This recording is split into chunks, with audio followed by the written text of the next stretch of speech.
I am Mark Caldwell and my wonderful wife Judy, and I have been married for 5 years, and she is already 2 months pregnant. This is a very important moment for us, since we have been trying to have a baby for 2 years, but we still couldn't do it. Until one day, Judy made me happy with this wonderful news. I am sorry that I was in the dark for so long and did not notice the banal things. One of my working days, 2 policemen came to my office and reported the terrible situation of my wife. Perhaps from this moment, I will begin my story. I was sitting in my corner office, the windows of which overlooked endless rows of gray buildings. The rays of the setting sun pierced through the glass, playing on the keys of my computer. A plan for the evening had already formed in my mind. Today, I decided to surprise my beloved wife, Judy. She deserved it, especially considering how the last few months of her pregnancy had been challenging for us both. We were eagerly awaiting our baby, planning each day as if he was already with us. My reflections were interrupted by a colleague's voice, penetrating through the half-open door. "You've got visitors, guys in uniform," he shouted, his voice tinged with a hint of curiosity. My hand involuntarily froze above the keyboard. The police? Here? For me? Rising from my desk, I headed towards the door and saw 2 policemen. They stood, calmly waiting for me to approach. One of them, who seemed older and more experienced, had a soft yet penetrating gaze. "Sir, we need to talk to you. Can you spare us a few minutes?" His tone was polite, but I sensed a note of seriousness. "Of course, come in," I replied, making way for them into my office.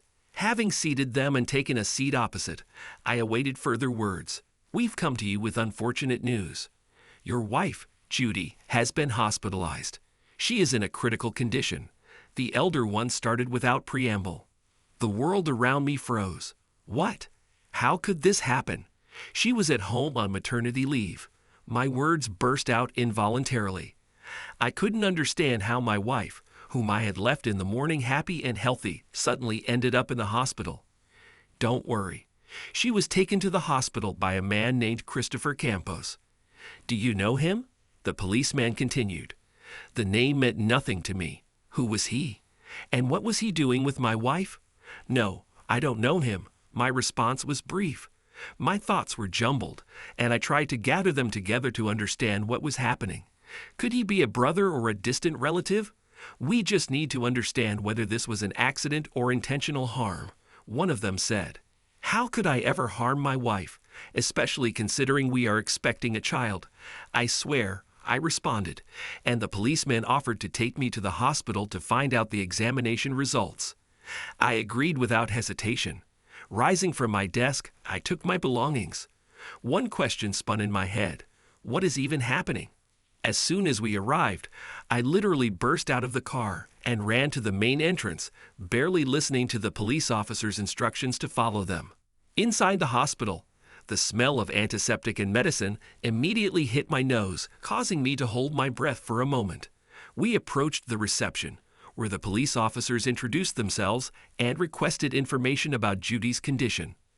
The woman behind the counter, with visible sympathy in her eyes, picked up the phone to contact the department. The minutes of waiting stretched endlessly. Finally, one of the officers placed a hand on my shoulder as if trying to offer support. "Your wife is in critical but stable condition. We can talk to the doctor for more details regarding Mr. Campos. He happened to be nearby at the right moment and was able to get your wife here. So far, we see nothing criminal in his actions," the senior officer said slowly, choosing his words carefully. "How did this happen? Why was he nearby?" My voice trembled as I asked these questions, unable to hide my agitation. "For now, we are gathering information. Your wife is not in a condition to give a statement, and we hope you can help us understand everything once she recovers," the officer replied, his eyes full of sympathy. At that moment, a middle-aged doctor in a white coat approached me, his face calm but his eyes showing fatigue. "Are you Mrs. Judy's husband? My name is Dr. Simmons. Let's go to a room for a discussion." We walked into a small room with a couple of chairs and a table. Sitting opposite the doctor, I noticed his look, full of professional compassion. "Your wife was brought here with severe bleeding. We did everything possible to stabilize her condition. Unfortunately, she lost the baby. She is currently under observation in the intensive care unit. We tried our best, he said. But how? Why did this happen? I asked. We assume it's because of stress, he said. Stress? I thought to myself. Not believing this nonsense, I completely didn't understand what was happening. Can I see her? I asked, barely holding back my emotions. My eyes must have been full of despair because Dr. Simmons looked at me with even greater sympathy. Unfortunately, it's not possible right now. Her condition is stable, but we want to minimize any stress. You'll be able to see her as soon as she recovers a bit. His words were gentle but firm. I nodded, unable to utter a word. Emotions raged inside me, from grief and despair to anger at myself for not being there when it happened. It was hard for me to accept the thought that my future child had gone without ever coming into this world. I absolutely couldn't believe that this had happened to me. Returning home that evening enveloped me in gloomy silence. I decided to clean, trying to distract myself from oppressive thoughts. Approaching the trash can to take out the accumulated garbage of the day, I noticed something sticking out. It was something insignificant, but my intuition told me to pay attention. It was a packet of pills. I didn't know what the pills were for, so I decided to look it up on the internet. It turned out that these were pills for terminating a pregnancy with medication. My heart instantly froze. How? Why? We wanted this child so much. A tangle of doubts and suspicions began to form in my mind. Thoughts became disjointed and chaotic. I turned all the garbage over, hoping it was some misunderstanding, a mistake. But the evidence was there. Judy had taken pills to terminate the pregnancy, despite our common desire to have a child. The decision came spontaneously. I needed someone who could help me sort out this chaos. That same evening, I hired a private detective, explaining the situation to him and showing him the found clue. His reaction was restrained, but in his eyes, I saw a spark of interest. All right, I'll take care of it. But I'll need some time, he said, taking the package of pills. And I'll need to know everything you know about Mr. Campos. I shared with him all the information and went home. 2 days later, the detective contacted me and told me more details about Mr. Campos, who turned out to be a colleague of my wife's. My wife was a teacher, and so was Mr. Campos. I immediately remembered all the times my wife stayed late at work or had unexpected meetings with colleagues outside of work hours.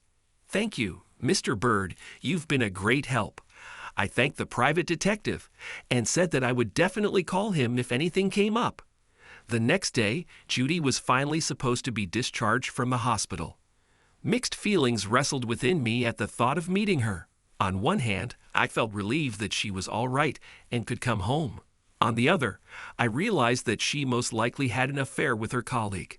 Approaching the hospital, I noticed how nervousness grew with every meter. Hello? She barely whispered when I approached and hugged her. It was extremely awkward. On the way home, we hardly spoke. Judy seemed lost in her thoughts, and I didn't know how to start a conversation about what had been tormenting me all these days. After we got back, I helped her settle on the couch, made sure she was comfortably covered, and had everything she needed at hand. Only after that did I dare to start a conversation. Judy, is there something you want to tell me? I began, not knowing how best to continue. She looked at me in surprise. I'm not in the mood. Is there a big problem? I'm very sorry that this happened. The doctor explained it was all due to stress. But what stress? You didn't seem nervous, and overall you were in a good mood a couple of days before this incident. And I would like to know more about Christopher Campos.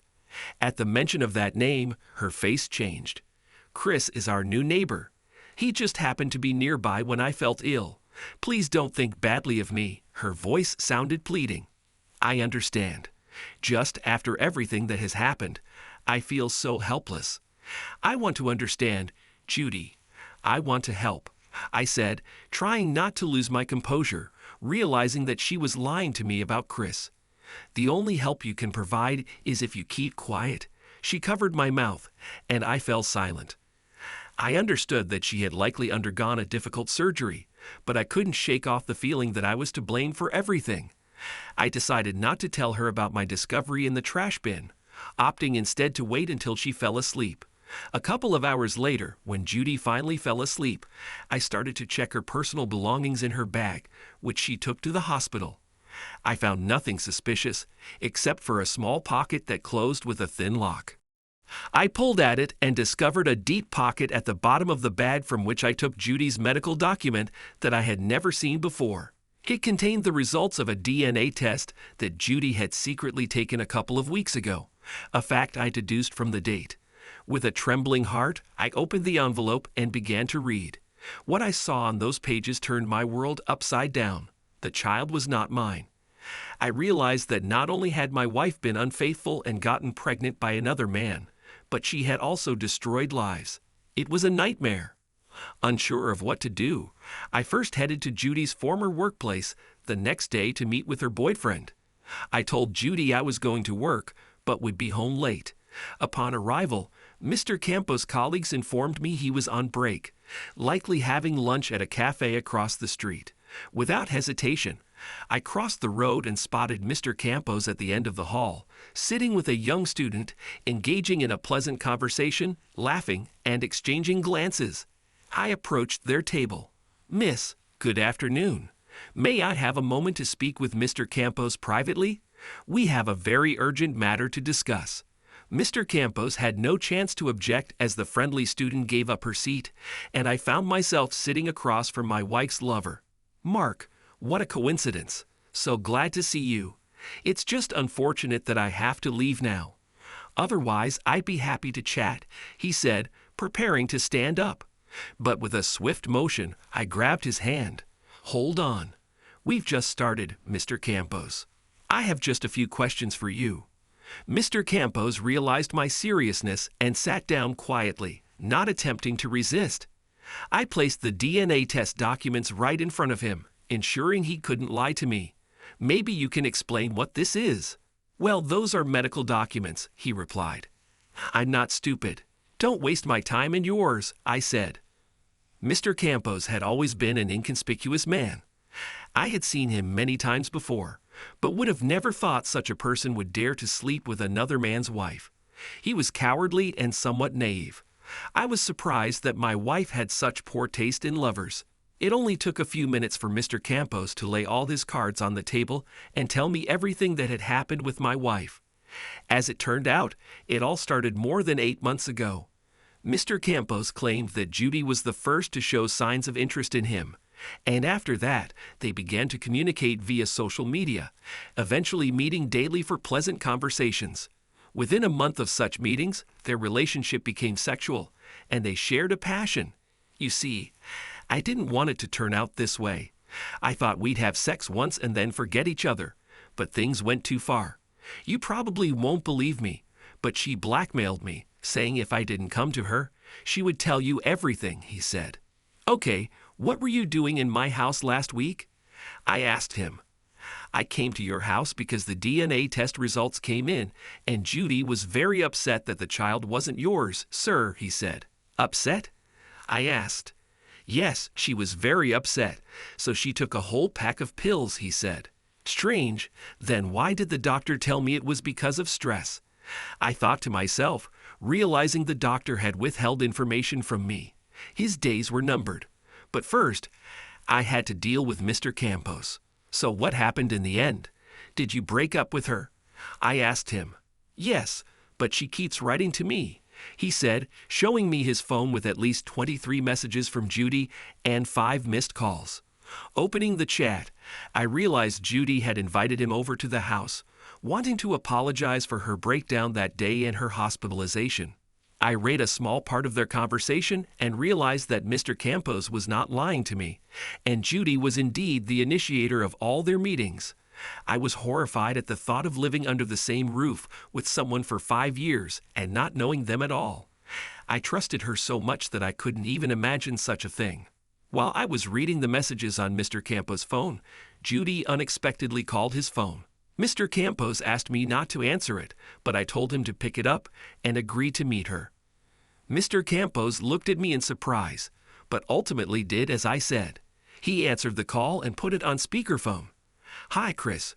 Why are you ignoring me?" I can stop being a nice kitty and become a fierce tigress, she said. Hi, Judy. I was just busy with work, he replied nervously. I don't care. My husband is at work today, and I prescribed a relaxing massage, but I have no one to do it. You know what I mean, she said, and I sat there in complete shock. It was a real shock for me. Yes, I'll be there in an hour, he said, and they ended the conversation. Mr. Campos looked at me with pleading eyes, as if asking for forgiveness. Relax, we'll punish her, and she'll leave you alone, I'd reassured him. On the way to my house, Mr. Campos shared a funny story with me. He told me that Judy wouldn't let him meet other girls and was always jealous of him, which was another shock for me. When we arrived at my house, I told Mr. Campos that I would enter the house exactly in 15 minutes. My goal was to burst into the house and capture on my mobile phone's camera how my wife would be getting into passion with another man.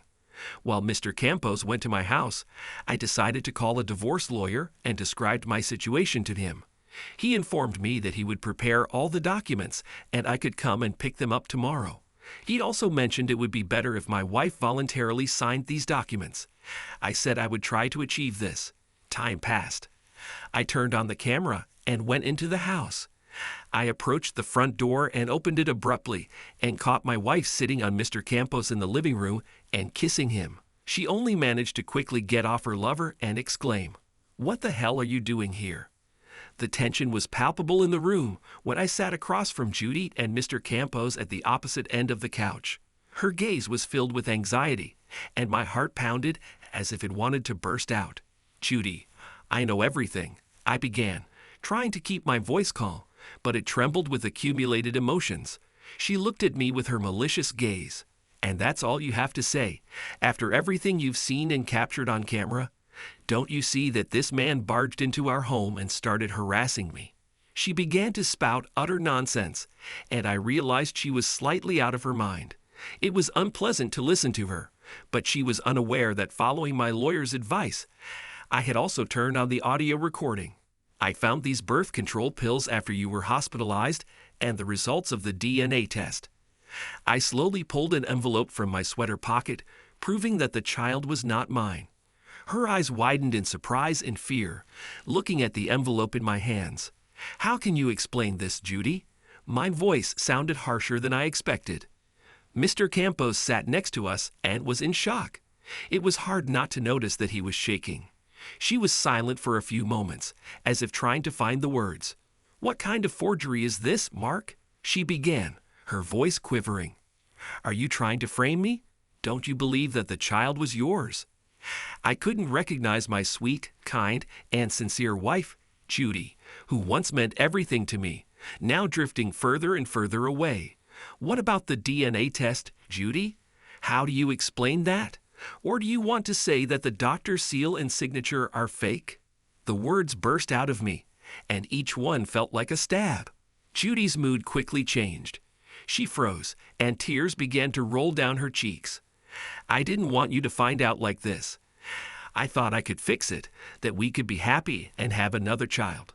Chris started harassing me, and I got pregnant from him. He wouldn't leave me alone. He was blackmailing me, and if you didn't understand, that asshole is sitting right in front of you." "What the hell?" Mr. Campos exclaimed. "Shut up. If it weren't for you, everything would have been fine." Judy lunged at Chris, starting to scratch him with her nails. I quickly pulled her aside, trying to protect both of us. "Stop lying. I know it was you who started harassing Chris and blackmailing him," I replied sternly. Judy stood in the middle of the room in just a robe, crying loudly, behaving extremely unnaturally, and it was evident she was not in her right mind. "Should we call the police?" Chris suggested. I attempted to approach Judy to calm her down, but she quickly broke free and ran to the kitchen, where she grabbed a knife and began threatening us. "If you believe that lying piece of crap, then I'm going to hurt myself." She started to manipulate. "Judy, what happened to you?" I began to carefully approach her while Chris was calling the police and ambulance. "Darling, put the knife down and we'll figure everything out," I said, trying to calm her down. "Don't come any closer to me." She screamed at the top of her lungs, holding the knife in her hands and threatening to harm herself. I realized the situation was out of control and something had to be done. I loved you, and you treat me so lowly, thinking that I cheated on you. I would never do that because I love you, she said. I believe you, don't worry. I realized I was wrong. I said, getting closer, deep down hoping she wouldn't harm herself. But I had big doubts about it. Mark, I would never harm your child, our child. But this child wasn't ours. It was that scumbags who constantly harassed me at work. You know me. I would never do anything against you, she said. And it was incredibly painful for me to hear all this. Let's just sit down and talk, like normal adults. I said this and saw red liquid appear on the knife's edge. Judy had apparently pressed the knife too hard against her skin. We have nothing to talk about, she said, raising the knife above herself, and was about to strike, when suddenly Mr. Campos, who had been sneaking up on Judy from behind, jumped out at the right moment and knocked the knife out of Judy's hands. We tied Judy in bedsheets, and 30 minutes later, the ambulance and police arrived, to whom we explained everything that had happened. I decided to postpone the divorce proceedings because a couple of days later, the doctor told me some unpleasant news. Mark, your wife needs treatment in a psychiatric hospital. The fact that she terminated the pregnancy and the stress from you finding out about her secret affair exacerbated her mental illnesses, which require immediate adjustment. Unfortunately, we do not know how much time may be needed for rehabilitation, said the doctor. And Judy was admitted to a psychiatric hospital. I immediately informed her parents about this. As well as that, I wanted to divorce her. A couple of weeks later, I filed for divorce from Judy, accusing her of marital infidelity, providing evidence in the form of photos, videos, and dialogue from correspondence with Mr. Campos. I also provided the DNA test results, which I found in her bag. Also, one of the reasons I stated was that Judy was placed in a psychiatric hospital. In the end, we got divorced. Our property was split, and part of the money from the sale of the house I sent to Judy's parents, to whom I also sent photographs and the DNA test, as they were initially against me. I hope I never see that lunatic again. Can you imagine? 5 years of marriage, and in the end, I face such a horror. Just think if she had done something to herself that day, I would have been quickly jailed, I said. And don't even say you really need to be more careful when choosing future wives, and even more so mistresses. Mr. Campos received a slap on the back of his head for that witty joke. A year after this tragic story, we became close friends, often meeting at the bar. Judy remained in the psychiatric hospital, and I began to build new relationships, hoping that this time, everything would work out for me. Thanks to everyone who took the time to listen to today's stories. If you enjoyed it, please consider liking and subscribing if you haven't already. Feel free to share your thoughts on the events in the comments below. Take care.